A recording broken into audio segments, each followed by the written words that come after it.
Welcome back to the Fixed Ops Roundtable. I'm Sarah Vantine here with Ted Ings. Today we have Kaylee Felio of PartsEdge. And Ted, lots of conversations in the industry today around parts best practices. Kenley, it's always top of mind, but maybe never more than right now. Welcome back to the Fixed Ops Roundtable. Thanks for all you do to put parts on the radar. I've never seen such an appreciation of parts, and I know we've had many discussions over the years, but this really is the year of the parts department. People are focused on it, and people are getting excited about parts. Kaylee, I've never seen that, but it's happening now. It's funny you say that because it's been such a whirlwind of looking back and seeing all the how the conversations are changing and just actually seeing dealers and general managers getting involved in the conversations is just huge and really rewarding to see. Yeah, I'm excited to talk about it today. We've had the discussion about obsolescence a couple times before.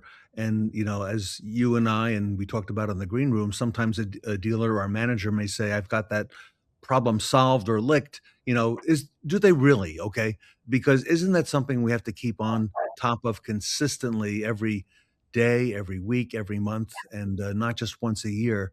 And talk to us a little bit about that because you help dealers not in buying their obsolescence, but in coaching them and to make them aware of things they need to do every day to make sure it's not going to be an issue later. Speak to us about that. Yeah, I always say like we work on stopping the bleeding, especially if it's a huge obsolescence problem. And a lot of times, the parts managers we work with did inherit. There's someone who retired or just, I don't want to say bad hire, but just, bad process, whatever. A lot of times it is inherited. And it's a lot to come into an operation and that be on top of all the other things you have to focus on. And then to Mm. have that like thing on your shoulder, that giant obsolescence issue. Because the other thing I think that isn't realized is that someone takes over and they have all that obsolescence, it's going to keep on aging. There's going to be like those bad Mm. mistakes for 12 months ago. They're going to keep on aging. And then they're going to be like, why is it growing? It's like, well, it's growing because it's continuously aging. So I just wanted to point that out because I think that's a huge frustration. I think that happens because of the disconnect with like a GM looking at the numbers and the parts manager's like, I'm not buying this stuff. It's just aging. So I rambled, but yeah.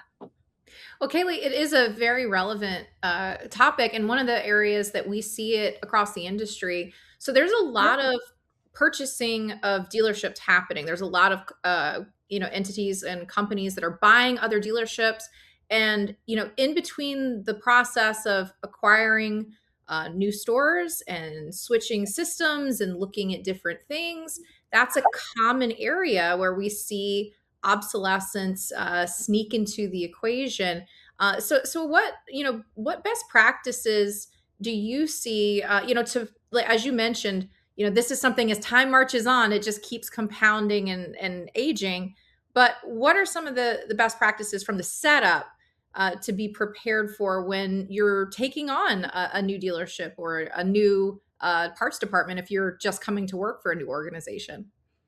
Well, I know that in a lot of those negotiations, you can negotiate with the manufacturer on getting rid of that obsolescence.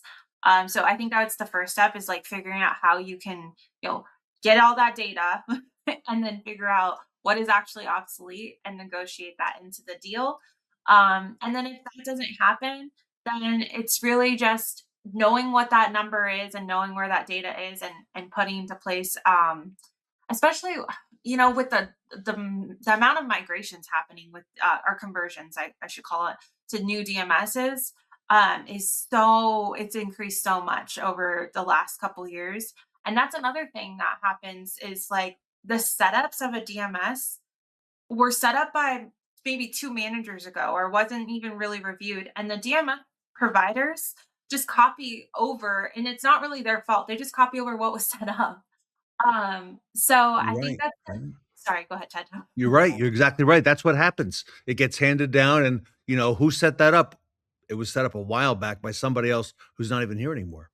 Yeah, and it creates this lack of trust in the system.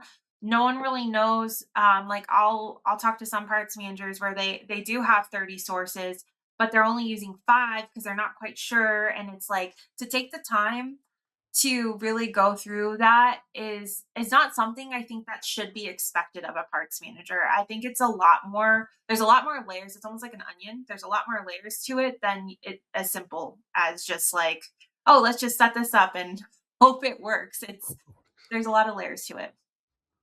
Well, and Kaylee, another element in this equation, I've heard a little bit of debate about what an acceptable percentage of obsolescence is. And I don't know, share with our audience today, because again, we have a mix of people from general managers to dealer principals. We do have, fixed operations and of course parts managers listening too. But let's start there. What is, a typical obsolescence percentage, and how do you really effectively know that that's the correct metric for your business?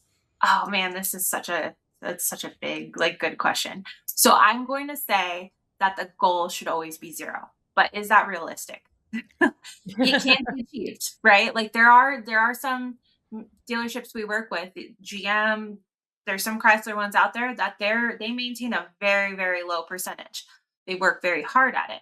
But I think realistically, it's not a broad number. I think it depends on the manufacturer because there are different manufacturer programs. There's different auto stock Mhm. replenishment programs. Honda doesn't have one. Toyota doesn't have one. Toyota, you can send pretty much anything back under $8. So like that's more realistic. You can't just set this broad. I think historically NAD has always said like what 11, 10, 12% I think is the goal.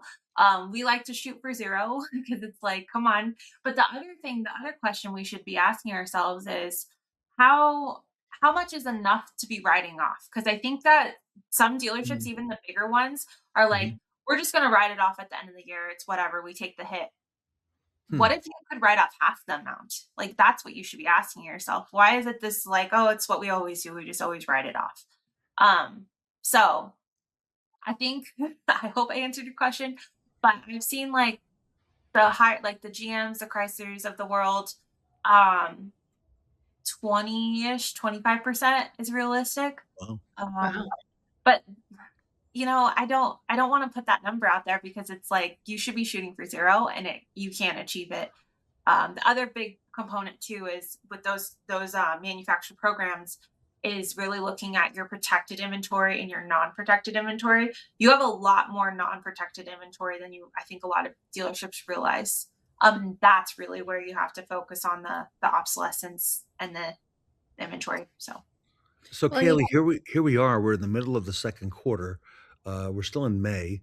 But what do dealerships need to be doing today and every day so that at the end of the year we're not having this big obsolescence discussion and worrying about it then? What are the things that we need? Because I think the key to everything in life is going to be consistency and balance and doing things day and keeping an eye on things every single day, not letting it build up. What are some of the Sarah mentioned best practices, but what are some of the things that you see that better dealers are doing, to keep that obsolescence in check so that we don't have a problem later?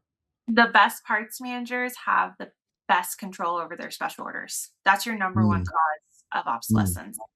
Um, along okay. with there's like 5 main causes, but the best ones I see have a really good process on staying on top of special orders. Their shelf is organized, clean, they know what's going on. So I think that's the biggest thing without having to like add new technology or do something crazy. It's like look at your special orders. The other thing, with our clients is just giving those detailed reports on a consistent basis. So like having access to your non-controlled inventory or non-rim, non-arrow. I'm just kind of throwing out the terms because I think everyone thinks of them differently, but your non-controlled um, returnable parts, staying on top of that. A lot of manufacturers have like a 60-day return where you pay a percentage, but you can send it back. And then like I had mentioned the special orders, we classify it as forced stock. So nothing that met your best stocking level that is in your system. So getting that detail to your parts managers to review that on a consistent basis, really just kind of it's not just as simple as just looking at a report in your obsolescence. You have to look at a lot of components. Hmm. So that's where I'm just kind of highlighting like the reports that you have to look at on a consistent basis. That should help. Maybe not as easy as the used cars, right? Which is you know, a bigger number and sticks out a little bit more, but this is, you know, this is the inventory you need to keep track of and Sarah, be watchful of, you know, throughout the year, especially now as we come into the end of the second quarter and now into summer and so on, Sarah. Yeah, that's actually a good point, Ted. It is a big number, but a lot more skews, right? Yeah. Like I always say, like we make anywhere between 200, 300 changes to a system every single day. And those are like individual parts. You know, you times that by 30, that's a lot. There's just a lot of data and a lot of parts rather than like a used car that's big and sticks out. So that's a good point. Sarah, I'm thinking also some of our dealer friends who are watching have gone through DMS changes this year and in the last year where they like literally changed the DMS that they're on, right? And Sarah, I'm wondering if you know that's also a red flag, you know, when it comes to my parts inventory and being able to be aware, Sarah, of what I'm stocking. No, you're so right, Ted. And there's little nuances between, as Kaylee pointed out, you can't just simply rely on the reporting methodology that's handed to you. There's a lot of nuances in all of these different reports, and you can have in DMS systems 10, 15 different reports with slightly different names and get completely different data because it's Mm. looking at tiny little nuances in the difference of how the logic of that report is being crafted. And Kaylee, this is a more important topic than ever for parts departments, and PartsEdge is right at the center of helping dealerships with these best practices. Yeah, absolutely. It's incredible to see, and um I love what we can do for parts managers. And I always like to say, because I hate saying it's just about reporting, but it really does make a difference. Because if you think about having to pull 5 different reports and then become an expert on Excel and how to, you know, compile and, you know, convert, I don't know the right terms, but there's a lot of parts managers out there doing a great job at it, but that's a lot to do regularly. So simplify it. A lot happening. Kaylee, you put the focus on parts for the audience watching. If they want to reach out, because you got a lot of resources. You know, we know that you've cornered the market on the podcasts, okay, and on the video conversations and audio conversations and parts. But you've got other resources. You've got ebooks. You've got things that a lot of dealers may not be aware of. What's the best way for our audience to reach out and find that that library of resources that PartsEdge has got and how you can help them? Yeah, it's our website. So go to partsedge.com. We have so many resources. So we have a parts manager quiz. You can figure out what type of Mhm. parts manager you are, and you get a tip sheet based off that Um, quiz. We have our ebooks. We do webinars every month. And then I have the podcast where I feature the webinars, but then I also have kind of those, you know, individual conversations about the industry. So I'm doing a lot of different areas, but it seems to be really well received, and a lot of people are getting a lot out of it. So we're just going to keep on doing it. The last few webinars, just to shout them out, last month we did monthly reconciliation. So we provided well, reconciliation forms for per DMS provider. We go over matrix pricing and gross all the time. That's like, well, every 3 months. I feel like we cover that, and then we talk about just inventory control. You know, those types of things. So just to shout out some of the topics. all right. Sarah, it's an exciting time for fixed ops and especially for parts right now.